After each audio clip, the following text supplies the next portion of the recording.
Hey, hello, how's it going? And in this video I want to talk about the energy of love, the energy of negativity, and what this means now, what this means in the past, and what this means for the future. First off, in the last video I tried doing a widescreen video, and after much look into my camera, it is my camera that does not come out with the quality of widescreen. It's a 2006 camera, so I don't know, but if it's not going to come out with the quality on it, I'm going to stick back with the old school 4x3. If your camera can do widescreen, then take advantage of it on YouTube while it's here, but it's good to see the advancements as far as technology is concerned. So, on with my topic. Now remember, this is a theory.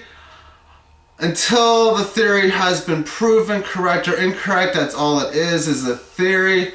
And my theory is this world started off extremely negative, more negative than you could possibly imagine.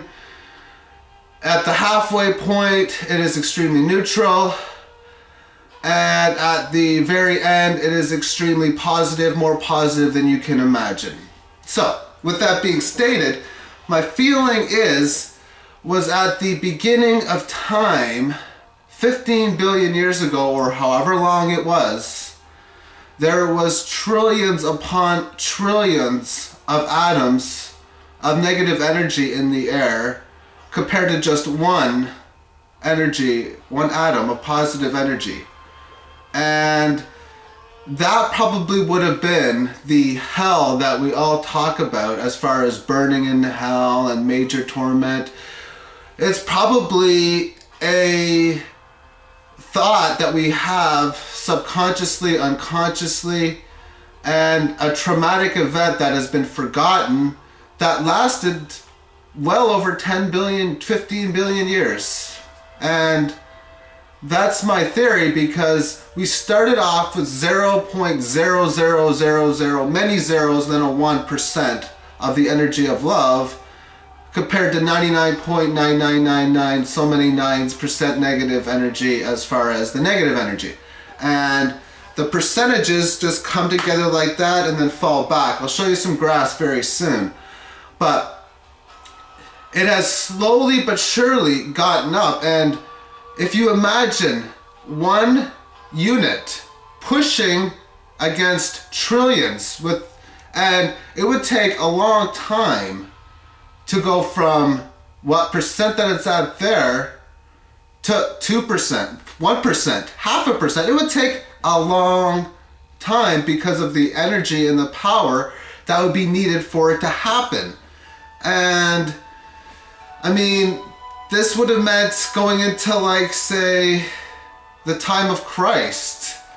I mean, it would have been about 20% by that time. It would have taken that long to get to around 20, 25. I don't know what the percent was at that time, but I do think that on December the 21st, or whatever that final day of the Mayan calendar happens to be in 2012, that will be the day where there will be exactly 50% love and 50% fear, or a 50% positive energy and a 50% negative energy available to us at the time. So, as each moment increases to this point, there is more and more of an increase on a daily basis, sort of like the increase in the Mayan calendar happens to be. So if we look at this is a 4-decade chart. This has got the 19th century, the 20th century, the 21st century, and the 22nd century.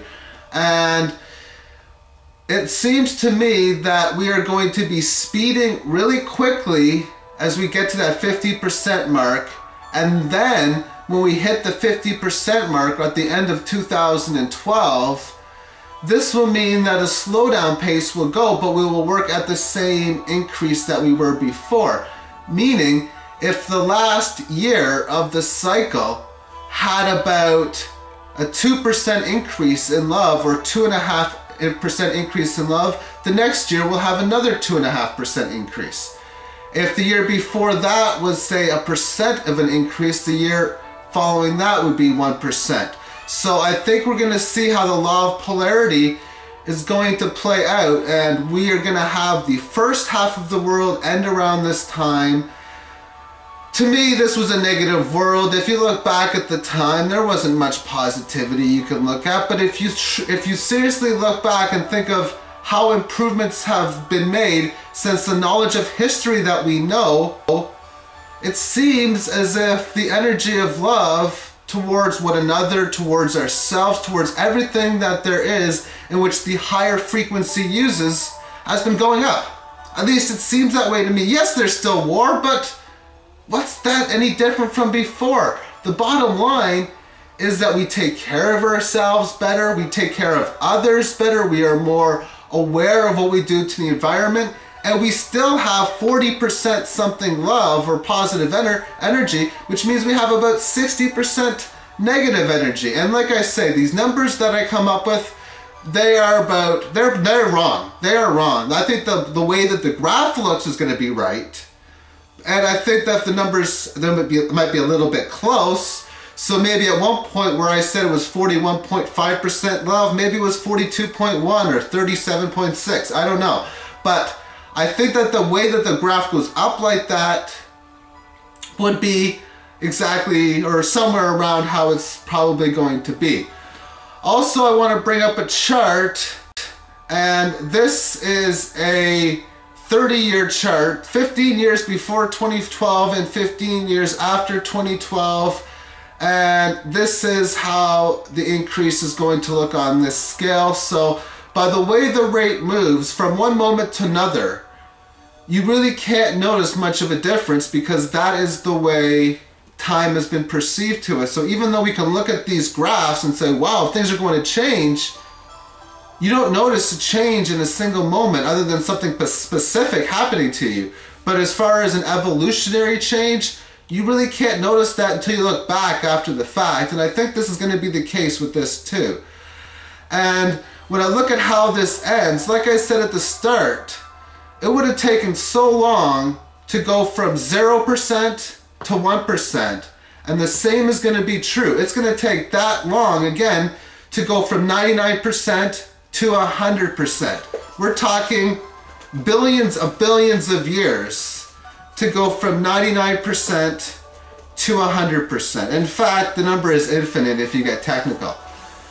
And this is the theory I have of mine. This is what I was told last year as far as envisionments, and I'm trying to translate feeling into words. I hope you understand what I'm talking about. If you agree with me, that's totally up to you. I know there's many who do not, and that's fine because that's the way this world works out, and I wouldn't want it any differently because I love the way the world is going right now. So to me, let's not worry too much about the long term as in 10 billion years from now. But when I look at this chart, when I see that there's going to be this much love in the world as we move forward, to me, this is the start of the blueprint for world peace on this planet. And I really do think that world peace is going to be coming on this planet very, very soon. I think the blueprint for it is going to start in the next 10 to 20 years, if it hasn't started already. And world peace, although once again, it's not going to be like, oh, today's the day of world peace. It's going to be after the fact. You're going to look back. Wow, over the last century, man, we've had world peace. And it's going to be one of those after the facts because each moment in time is going to have that much more love in the air. So the results are going to show. So when I look at 2012, now that I think of this information here, there's going to be more love. So a golden age is coming. Yes, we're going to have to go through death pains of the dark ages and birth pains of the golden ages. Death and birth have been pretty painful in almost every aspect, so this is going to be painful too. But we'll get by it, spread the love, feel the love, accept the love. God bless, have yourself a great day. Bye-bye, everyone.